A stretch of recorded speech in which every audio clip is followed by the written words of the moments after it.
You might not want to hear this, but there's a good chance you ate your last meal completely wrong, and the meal before that. In fact, you may have been eating wrong for years. I'm not talking about what you ate. It has nothing to do with calories or carbs, or whether your kale was organic. This is about how you ate. Think about your lunch today. Were you at your desk? One hand on the keyboard, the other shoveling in a sandwich? Were you scrolling through your phone, watching a video, or maybe even driving? Did you even taste it? I mean, really taste it? Or was it just fuel? A task you had to get through before moving on to the next thing? If any of that sounds familiar, well, you're eating wrong. The proof isn't just in that vague feeling of dissatisfaction after a meal you barely remember. The proof is biological. It's happening inside your body, in your nervous system, and your gut. Every single time you eat while you're distracted and stressed, you are actively telling your body to do a terrible job at digestion, and you don't even know you're doing it. That constant bloating, the afternoon energy crash, the feeling of being full but not satisfied, that persistent low-level stress you carry in your shoulders. These aren't just random side effects of a busy life. They are the direct results of a huge disconnect between your mind and your plate. But what if I told you there's a way to fix it? Simple, free, nearly instant technique that takes less than 30 seconds and can fundamentally change not only how you digest your food, but how you actually experience the pleasure of eating. Stay with me, because today we are going to start fixing your relationship with food, starting with your very next bite. Let's be honest about what a modern meal looks like. It's rarely a peaceful sanctuary. More often, it's a battlefield of competing demands. The desk lunch is a perfect example. Your screen is flashing with emails, chats are pinging, and a deadline is breathing down your neck. Food is there, sure, but your brain is completely somewhere else. You eat, but you don't register that you're eating. It's just another form of multitasking, and it turns out we're almost all doing it. A 2022 study looking at the Dutch population found that the vast majority of people are distracted while they eat. On average, only about 18% reported having no distractions at all during their meals. That means over 80% of us are consistently doing something else while we eat. This isn't a harmless habit. When we eat distracted, a whole cascade of negative things starts to happen. Studies show that distracted eating makes you eat more, both right now and later on. Why? Because your brain isn't properly logging the memory of the meal. When your focus is split, your brain just doesn't fully register that you've eaten. A few hours later, even though you've had plenty of calories, your brain starts sending out hunger signals. Because the memory of being satisfied is weak, or it isn't even there. It's a cruel joke. You eat more food, but you get less enjoyment out of it. This whole thing goes deeper than memory and future snacking. It's about the immediate state of your body. Our lives are soaked in low-grade, chronic stress, pressure from work, family, finances, the constant fire hose of information from our phones. It all adds up. And when you bring that stress to the dinner table, you're inviting an uninvited guest that ruins the whole party. That stress triggers a very ancient and powerful reaction in your body, the fight or flight response. Your body can't tell the difference between the stress of an angry email and the stress of being chased by a lion. The physical reaction is almost identical. This response is run by a part of your nervous system called the sympathetic nervous system, or SNS. Think of the SNS as your body's alarm system. When it goes off, it preps you for intense physical action.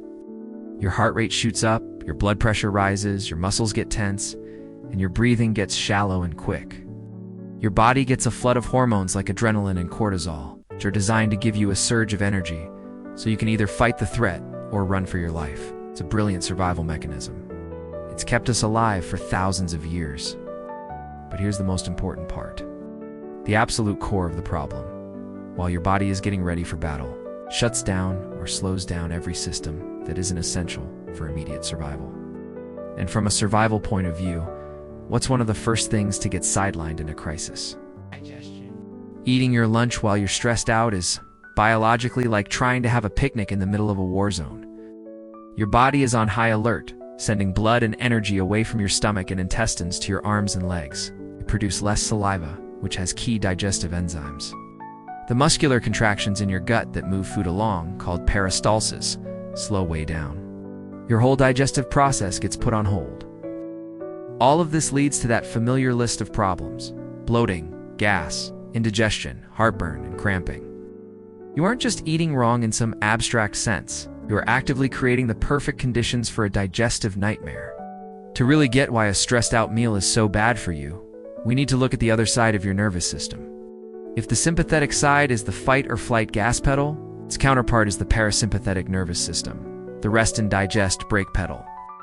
The parasympathetic nervous system, or PNS, is what calms your body down, saves energy, and handles all the quiet background tasks that happen when you feel safe and relaxed.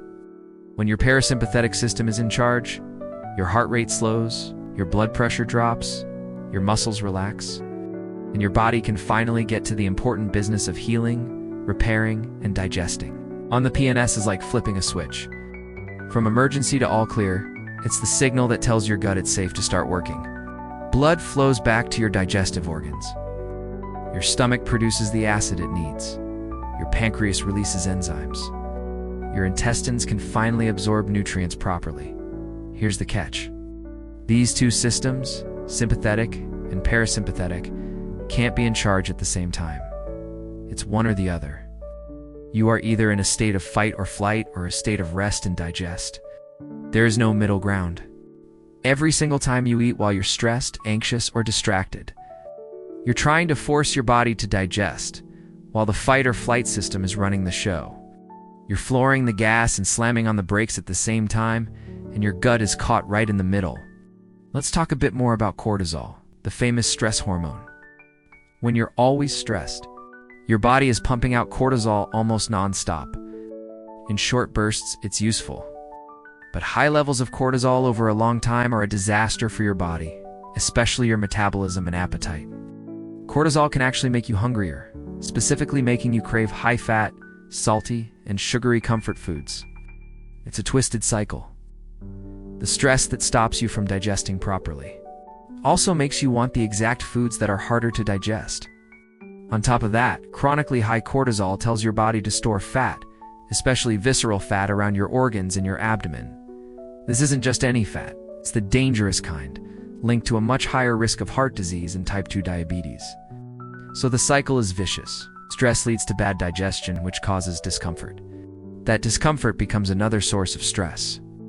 And all the while, the cortisol from the stress is cranking up your cravings and telling your body to store more belly fat. It's a downward spiral that all starts with that simple, seemingly harmless act of eating while you're distracted. This whole biological drama is the proof I've been talking about. The proof is that your body has a very specific, non-negotiable rule for good digestion. It needs you to be calm. By eating on the go, at our desks, or glued to a screen, we are denying our bodies this fundamental need. The bloating, the indigestion, the weight gain, they aren't failures of willpower. They are the predictable, physiological results of eating in a way that's completely at odds with how our bodies are built to work. But the good news? We have the power to flip that switch. We can consciously and intentionally move ourselves from fight or flight into rest and digest in an instant. So, how do we break this cycle? Do we tell our bodies that it's time to shift from high alert to total calm? The solution is incredibly simple and powerful. It's a technique I call the pause and breathe, and it's the single best tool you can use to transform your digestion and your relationship with food. It's a direct hack into your nervous system. The magic is all tied to an amazing part of your body, the vagus nerve. The vagus nerve is like the superhighway of your rest and digest system. It runs from your brain, down through your neck, and into your chest and stomach, connecting to your heart, lungs, and almost all of your digestive organs. It's a two-way communication channel, sending signals from your gut to your brain and back again. And here's the secret. You can consciously activate your vagus nerve. One of the most direct ways to do that is with slow, deep belly breathing. When you take a deep belly breath, you physically stimulate the vagus nerve. This sends a powerful signal straight to your brain that says, "I am safe. All is well. It's okay to relax." That signal is the command that switches your nervous system from fight or flight to rest and digest. Just a few deep breaths can lower your heart rate, relax your muscles, and give your digestive system the green light to get to work. So here's the technique. Think of it as a little ritual to do before every single meal. Whether it's a fancy dinner or a quick snack, step 1, the pause. Before you even think about taking your first bite, stop. Just stop. Put down your phone. Turn away from your computer. This pause is the most important part. You're drawing a line in the sand between the chaos of your day and the act of nourishing your body. This simple act of stopping breaks the cycle of mindless activity. Step 2, the breath. Now, we breathe. And this isn't your normal, shallow chest breathing. This is deep belly breathing. You can put a hand on your belly to help. Close your eyes or just look down. Inhale slowly and deeply through your nose for a count of 4. Feel your belly push out. This is kid, your chest shouldn't move much. The action is all in your abdomen. Hold your breath for just a second or two. Don't strain. Now exhale slowly and completely through your mouth or nose for a count of 6. Feel your belly fall as you push all the air out. Making the exhale longer than the inhale is especially good for stimulating the vagus nerve. Repeat this 3 to 5 times. That's it. It takes less than a minute. In those few moments, you've done something profound. You have manually shifted your nervous system into the perfect state for digestion. Step 3, engage your senses. Now that you're calm, you can actually show up for your meal. Before you eat, take a second to engage your senses. Really look at your food. Notice the colors, the shapes, the textures. Smell, bring the plate a little closer and take in the aroma. Smell is deeply connected to taste and getting your digestive juices flowing. Acknowledge, take just a brief moment of gratitude for the food. Think about where it came from, the sun, the soil, the people who grew it, transported it, and cooked it. This little moment of connection makes a huge difference. Step 4, the first mindful bite. Now, take your first bite. But don't just chew and swallow on autopilot. Chew, put your fork down between bites. Chew your food until it's basically liquid. This makes the nutrients easier to absorb and naturally slows you down. Giving your brain the 20 minutes or so it needs to get the I'm full signal. Taste. Pay full attention to the flavors. Is it sweet, savory, salty, bitter? Is it crunchy, soft, warm, cool? Just explore the sensations. By following these simple steps, you're doing more than just eating. You're taking part in a complete act of nourishment. You're giving your body the calm it needs and the attention it deserves. This isn't about adding another chore to your day. It's about turning a chore back into a pleasure. It's about taking back your meal times as moments of peace and real nourishment. I get it. Trying this for the first time can feel a little weird, especially if you're used to rushing. But I challenge you to try it just for one meal today. Before you eat, commit to the pause and breathe. Take those 3 deep breaths and just notice the difference. How does the food taste? How do you feel during the meal? How do you feel an hour later? I'd genuinely love to hear how it goes. Leave a comment below and share what you noticed. Did you feel calmer? Did the food taste better? Did you notice a difference in your digestion? Your story could be the thing that inspires someone else to try this and start their own journey to a better relationship with food. And if you found this helpful and want to learn more ways to reconnect with your body and feel better, make sure to subscribe and hit that notification bell so you don't miss what's coming next. For way too long, we've treated eating like just another task on our endless to-do list. We've chosen speed over pleasure and health.